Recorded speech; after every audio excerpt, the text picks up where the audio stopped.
Greetings and welcome to The Fan Perspective. I'm your host Nathan Lau. This is WNBA Weekly, the show where I recap some of the action that happened over the last few days and talk about some of the action that will be happening over the next few days. And normally I'll put this up on Monday, but it is Sunday that I'm recording this, and I'm probably going to edit it and put it up today too, just to get it out of the way, because there are only one game being played this weekend, the All-Star game, which was on Saturday afternoon. And it was a very exciting one. In case you didn't get to watch it, yes, Griner did dunk. But there was a lot of history being made in that game. It was exciting to watch from beginning to end. And here are a few bulletin points. Tamika Catchings, just by being there, she tied Tina Thompson for the most All-Star games with 9 appearances. And she also scored her 100th point in that game. Not that she scored 100 in that game, but she now, in all the games she's appeared in, she scored a total of 100 points. And she's only second all-time to Lisa Leslie, who has 102 points in her All-Star appearances. And Tamika finished the game with a double-double, 14 points, and a game-high 13 rebounds. It's an All-Star game, Mika. It's supposed to be having fun. Just go over here pouting like it's a championship or something because no one else wants to play defense.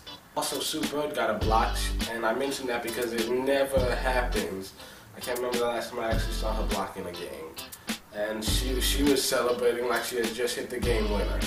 Last year, Candace Parker, she set a new All-Star record for points scored in the game with 23. But this year, you had 3 players score more than that. Starting with Maya Moore, who had 24 points and a team-high 8 assists. And then Skylar Diggins, she had 27 points and 7 assists. But they were both outdone by the rookie, Shoni Shimmel. And yes, I went out of my way to say that I didn't think she deserved the nomination. She proved me wrong. After the fact, I still stand by what I said at the time that I said it. But the way she played today, she earned it. She finished the game with a record 29 points and a team-high 8 assists on her way to winning MVP. Very proud of you, Shoni. I don't know if you can hear this. I got something in my hands. And it was the highest scoring game in All-Star history as the teams went 125 to 124 in overtime, the first overtime ever in All-Star game history, at least WNBA All-Star game history. And the East comes away with the win thanks to Tamika Catchings hitting the game winner with 6 seconds to go. Well, I guess I can show them just to update you. So, in case you missed last week's episode, here are the current standings.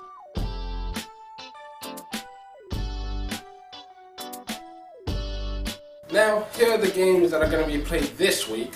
First, on Tuesday, you got Tulsa at San Antonio at 8 p.m. Eastern Standard Time.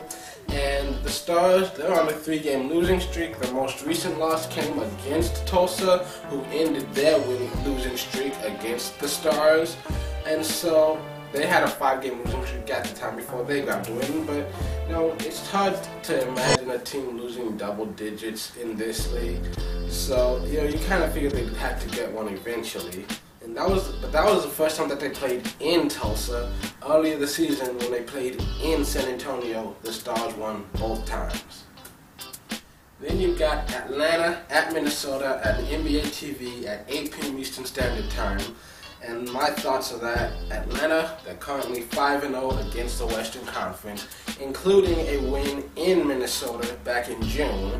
And Minnesota is currently on a 4-game winning streak, still 10-1 at home this season. But once again, that only loss came to Atlanta. Then you've got Indiana at Chicago at ESPN2 at 8 p.m. Eastern Standard Time. And if the last game was any indication, the Sky are going to get completely blown out here.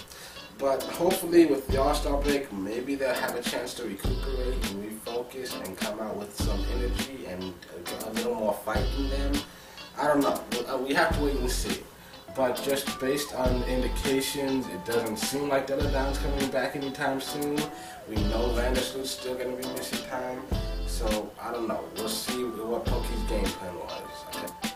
Then last but not least, you got Phoenix at Seattle at ESPN2 at 10 p.m. Eastern Standard Time. And you got to wonder, how long is Phoenix going to keep this winning streak alive? They've won 12 straight. They're undefeated against the Storm this year, but this is the first time they played in Seattle, so who knows? Maybe the Storm can come out with some life in them. I don't know. I kind of expect Phoenix to keep on rolling for another 5 games. It's funny because the information I got was that if Phoenix wins their next game or Seattle loses their next game, then Phoenix will get clinch a playoff berth. But they're playing each other. So if Phoenix wins their next game, Seattle will also lose their game.